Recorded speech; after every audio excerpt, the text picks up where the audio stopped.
नमस्कार दोस्तों, कैसे हैं आप सभी। आशा करता हूँ आप सभी अच्छे होंगे। तो फ्रेंड्स, मैं हाज़िर हूँ आपके सामने एक और नई वीडियो लेके।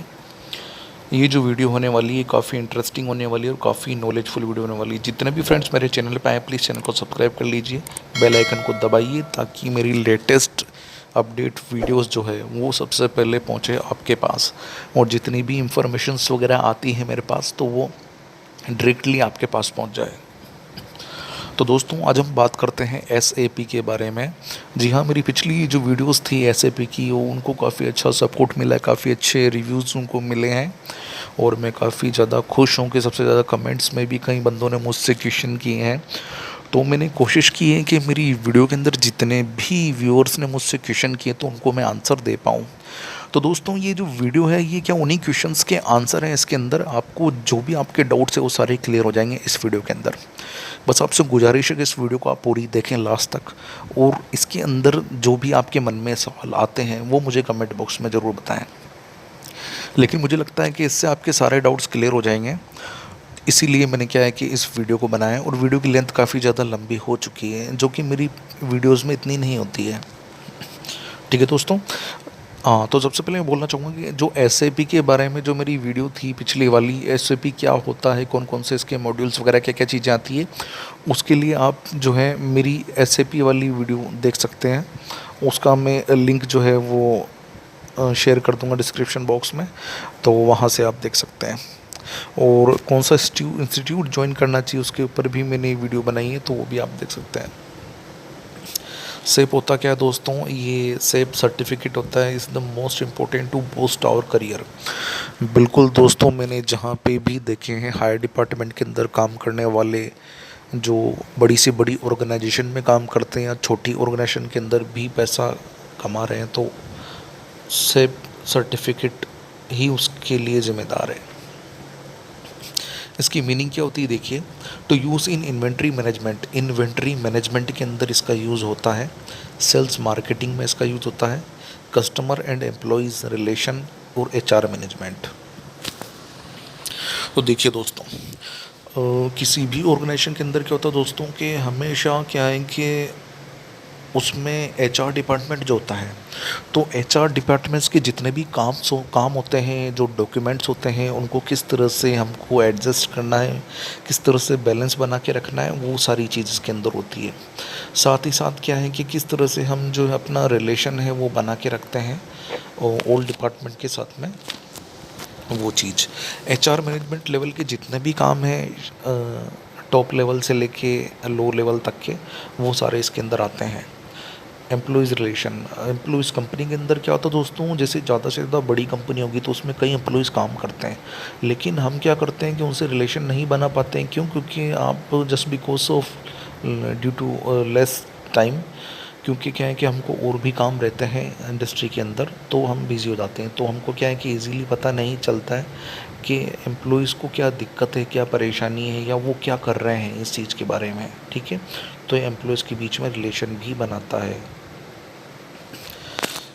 कस्टमर, दोस्तों कस्टमर का मैं क्यों यूज़ कर रहा हूँ, एसएपी का जो सबसे ज़्यादा जो बेनिफिट मिलता है वो कस्टमर से ही हमको मिलता है, क्योंकि इससे क्या होता है, कस्टमर रिलेशन बिल्डअप होता है। आज जितनी भी कंपनी वगैरह होती कंपनीज़ होती है, तो वो क्या है कि अपने पुराने कस्टमर को बांधे रखना चाहती है और साथ ही साथ क्या है कि नए कस्टमर को अट्रैक्ट करना चाहती है। तो उसके लिए भी क्या है कि कुछ नए प्रोसेस होते हैं, उनको डेवलप करना पड़ता है। कुछ ऐसी चीज़ें होती है जिनका एनालिसिस करके उनको इम्प्रूवमेंट करना होता है। तो दोस्तों, इसके अंदर भी वही चीज़ होती है। इन्वेंट्री मैनेजमेंट वगैरह और सेल्स मार्केटिंग, ये भी इम्पोर्टेंट है इसके अंदर दोस्तों। तो जो सेव की मीनिंग है वो यही है, आपको ये चीज़ याद रखनी है। एसएपी के मॉड्यूल्स क्या क्या है मैं आपको बता देता हूँ दोस्तों। एसएपी के मॉड्यूल्स के अंदर supply chain management, quality management, project system और human resource, sales and distribution, financial accounting, production planning. इसके अलावा भी दोस्तों इसके और भी मॉड्यूल्स हैं, तो उसमें आप देख सकते हैं, कर सकते हैं। बाकी जनरली जो होते हैं वो मैंने आपको बताए हैं। एसएपी के अंदर दोस्तों ये क्या होता है कि किसी भी इंडस्ट्री के अंदर आज देखो जो भी कॉलेज पास आउट होते हैं, जो फ्रेशर्स वगैरह होते हैं, उनको पता नहीं होता है कि हमको करना क्या है, तो वो गलत ट्रैक पकड़ लेते हैं। कई लोग बीपीओ में काम करने लग जाते हैं पैसे के चक्कर में। कई अलग अलग तरह के जो कस्टमर सर्विस वाली जॉब होती है उसमें काम करने लग जाते हैं पैसे के चक्कर में। लेकिन क्या है कि उसमें कोई लाइफ नहीं है। 2 साल 3 साल आप कितना करोगे, आप खुद बोर हो जाओगे इससे, या फिर क्या है कि आपको खुद इरिटेशन होने लगी उससे, फिर आप कोई दूसरा काम ढूंढोगे। तो क्यों ना आप कोई काम करो तो ऐसा काम करो जो क्या है कि आपके प्रोफेशनल करियर के साथ साथ आपको फाइनेंशियली भी मजबूत करे, और साथ ही साथ आपकी ग्रोथ लेवल जो है उसको भी काफ़ी ज़्यादा आगे बढ़ाए। तो इस चीज़ के लिए दोस्तों मैं एसएपी को गाइड करूँगा। काफ़ी अच्छा एक कोर्स है। मैं इसके अंदर आपको सारी चीज़ें बताऊँगा, कितनी आपको फ़ीस लगती है, क्या क्या है, कहाँ इंस्टीट्यूट इसके हो सकते हैं, किससे क्या है, मैं सारी चीज़ आपको बताऊँगा दोस्तों। बस आप वीडियो के साथ बने रहिए। चेन सप्लाई मैनेजमेंट क्या होता है दोस्तों? Chain supply management, supply chain management का मतलब होता है जहाँ से डोर टू डोर आप बोल सकते हो, जहाँ से स्टार्टिंग होती है वहाँ से लेके लास्ट तक का जो प्रोसेस होता है सभी के अंदर इसका यूज़ होता है। तो ये इसकी जो है ये मॉड्यूल्स हैं कुछ, तो इसमें आप कर सकते हैं। इनका अलग अलग जो होता है वो सिस्टमेटिक अप्रोच होती है अलग अलग, वो मैं आपको बताऊँगा। एसएपी की फ़ीस के बारे में बात कर लेते हैं दोस्तों। मेरी वीडियोस के अंदर क्या है कि मुझसे कई स्टूडेंट्स ने ये पूछा कि सर एसएपी की फ़ीस कितनी होती है, ये हमें बताइए सारा कुछ, और कहाँ पे क्या फ़ीस होगी, कितनी क्या फ़ीस होगी वो। तो अब मैं पर्टिकुलर एक एक व्यूवर्स को ये चीज़ नहीं बता सकता, इसलिए क्या है कि मैंने ओवरऑल जितने भी व्यूअर्स हैं मेरे, उन सभी का जवाब देने के लिए वीडियो बनाई है दोस्तों। तो फ़ीस के लिए मैं आपको बता देता हूँ। एसएपी जो होता है, एसएपी कोर्स के लिए जो फ़ी है इसकी इसकी एक्सपेंसिव पड़ती है काफ़ी, और जो रेंज है इसकी 1 लाख से 3 लाख के आसपास आपको पे करना पड़ता है इसके लिए। 70,000 से भी इसकी शुरुआत है। अब अगर मैं बताऊँ तो 50,000 से ऊपर ही इसकी जो है फ़ीस होती है दोस्तों। वो डिपेंड करता है आपका मॉड्यूल कौन सा है, आपने कौन सा मॉड्यूल लिया है। वैसे क्या है कि 15 to 20 इसके मॉड्यूल्स हैं, और वो क्या है कि आप इंस्टीट्यूट में जाके उनके मॉड्यूल्स क्या हैं वो आप चेक कर सकते हो। मॉड्यूल्स के लिए दोस्तों बताना चाहूँगा, आपको एक ही इंस्टीट्यूट पे नहीं जाना है। आपको क्या है कि कम से कम अपने एरिया के जो टॉप मोस्ट जो इंस्टीट्यूट हैं उनमें जाके और वहाँ के मॉड्यूल्स वगैरह आपको चेक करने हैं। शुरुआत में आपको क्या है कि बातचीत करनी है, कौन कौन से मॉड्यूल्स वगैरह होंगे क्या है, और या उनके ब्रोचर्स वगैरह भी हो तो ब्रोचर्स लाके आप मैच करके वहाँ से आपको क्या बेनिफिशियल है ज़्यादा, तो वो आप मुझे बता सकते हो। तो मैं तो ये बोलूँगा कि आप कल ही जाइए या मंडे तक आप चाहिए, और आराम से जितने भी आपके नज़दीक में पढ़ते हैं, जो भी इंस्टीट्यूट हैं, जो ऑर्गेनाइजेशंस हैं जो सिखाते हैं, वहाँ जाइए और मुझे ज़रूर बताइए ताकि मैं आपकी और आगे हेल्प कर सकूँ। ठीक है दोस्तों, तो फ़ीस एक्सपेंसिव है लेकिन इसका क्या फ़ायदा है वो मैं आपको आगे बताता हूँ। कई बच्चों ने ये सवाल भी पूछा कि सर ड्यूरेशन कितना होता है, कितने टाइम का ये कोर्स होता है वो चीज़। तो कुछ लड़के बोल रहे थे कि सर 1 महीने में हो जाएगा क्या, या साल भर लगता है क्या इसको, ये चीज़। दोस्तों बताना चाहता हूँ एसएपी कोर्स के अंदर कई तरह के मॉड्यूल्स आते हैं। हर अपने इंडिविजुअल मॉड्यूल के अकॉर्डिंग जो है वो सिलेबस तैयार हो रहा है। तो उस सिलेबस के हिसाब से अगर आप करते हैं तो वो टाइम लिमिटेशन के हिसाब से होता है अलग अलग। आप एचआर में करना चाहते हैं तो वो आपका 2 से 3 महीने तक का होता है। फाइनेंशियल में करना चाहते हैं तो वो भी आपका 3 से 4 महीने होता है। तो ओवरऑल अगर मैं आपको बताना चाहूँ तो ये आपका 90 डेज़ के अंदर आप परफेक्ट हो जाते हो एसएपी के अंदर। अब बात आती है कि दोस्तों यहाँ से हम परफेक्ट तो हो गए लेकिन आगे करें तो करें क्या, फोकस कहाँ पे करें ये चीज़। तो दोस्तों 90 दिनों का जो कोर्स होता है ये करने के बाद आपको क्या प्रैक्टिस करने की ज़रूरत होती है। तो आप अपने लैपी में या पीसी के अंदर जो भी है अलग अलग डेटास वगैरह एनालिसिस करके आप जो है वो अपनी प्रैक्टिस जारी कर सकते हैं। साथ ही क्या है कि आप इंटरव्यूज़ वगैरह भी देते रहिए, तो क्या है कि उससे कहीं ना कहीं आपका हो ही जाएगा। ओबियसली एसएपी जो कोर्स होता है वो काफ़ी इम्पोर्टेंट होता है। और क्या है कि अगर कहीं पे भी आप इंटरव्यू में जाते हैं किसी भी ऑर्गेनाइजेशन में, और अगर सामने वाले बंदे को नॉलेज है एसएपी के बारे में, तो 101% वो आपका कुछ ना कुछ व्यू आपको देगा। ऐसा नहीं कि आपको मना कर देगा, कुछ ना कुछ पॉजिटिव माउथ तो वो देगा, ज़रूर देगा, इतनी तो गारंटी है दोस्तों। इसीलिए जो ड्यूरेशन है इसकी वो आपकी 90 डेज़ के अंदर होती है, जिसमें आप पूरे परफेक्ट हो जाते हो। बस प्रैक्टिकल जो होता है वो कंपनी में हो जाता है। अब हम बात करते हैं दोस्तों अपॉर्चुनिटीज़ के बारे में, कि एसएपी कोर्स करने के बाद अपॉर्चुनिटीज़ क्या क्या होगी, कहाँ कहाँ पे अपॉर्चुनिटीज़ होगी। यहाँ पे आपकी कहने का मतलब ये है कि अगर आपने कोर्स कर लिया है तो उसकी क्या संभावनाएं हैं आगे की करियर के लिए, अब वो चीज़। तो यहाँ पे अपॉर्चुनिटीज़ क्या होती है दोस्तों, यहाँ पे यूनिवर्सिटी के अंदर आप इसका यूज़ कर सकते हो, यूनिवर्सिटीज़ में इसका यूज़ होता है। वहाँ पे जो भी कैंडिडेट्स होते हैं उनका डेटा मैनेज करने के लिए या और फैकल्टीज़ वगैरह होती है, तो उनका सारा जो स्टाफ होते हैं उनका हर एक का जो डेटा होता है उसके अकॉर्डिंग काम करना पड़ता है, वो चीज़। सेल्स वगैरह में जो सेलिंग डिपार्टमेंट की जो चीज़ें होती है हर ऑर्गेनाइजेशन के अंदर, चाहे छोटा हो चाहे बड़ा हो, उसमें इसका यूज़ होता है। कंसल्टिंग सर्विस, अगर आपको किसी कंसल्टेंट सर्विस के अकॉर्डिंग आपको काम करना है तो भी जो एसएपी है और वो काफ़ी इम्पोर्टेंट है उसके अंदर भी। मार्केटिंग, जिस तरह से सेल्स में इम्पोर्टेंट है उसी हिसाब से मार्केटिंग में भी इम्पोर्टेंट है। इवन अगर कहीं कहीं कंपनियां हैं जो क्या है कि एसएपी को फॉलो करती है तो उनको अलग अलग सॉफ्टवेयर प्रोवाइड है, तो सॉफ्टवेयर पे वो काम करती है। ह्यूमन रिसोर्स तो मैं आपको बताना ही चाहूँगा, अगर ह्यूमन रिसोर्स में अगर आप एसएपी कोर्स कर लेते हैं तो क्या है कि इसमें तो आपकी जो संभावना है वो काफ़ी ज़्यादा होगी, काफ़ी ज़्यादा मात्रा में, क्योंकि क्या है कि एक अच्छा ह्यूमन रिसोर्स मिलना मुश्किल है दोस्तों। डेवलपमेंट, कोई भी नया पार्ट डेवलप करना हो आपको, या कोई भी आपको काइजन करने हैं आपको, और कोई भी चीज़ में इम्प्रूवमेंट करना है, तो उस चीज़ के लिए आपको जो है ये काफ़ी मदद करती है उसके अंदर ये चीज़। मैनेजमेंट लेवल के अंदर सारी चीज़ें आएंगी दोस्तों, किस तरह से हमको कनेक्शंस बनाने हैं, किस तरह से अपना वे ऑफ टॉकिंग रखना है सभी से, वो चीज़। अब दोस्तों बात करते हैं बेनिफिट्स के बारे में, कि एसएपी कोर्स करने के बाद क्या बेनिफिट्स मिल सकते हैं, क्या क्या बेनिफिट्स होते हैं।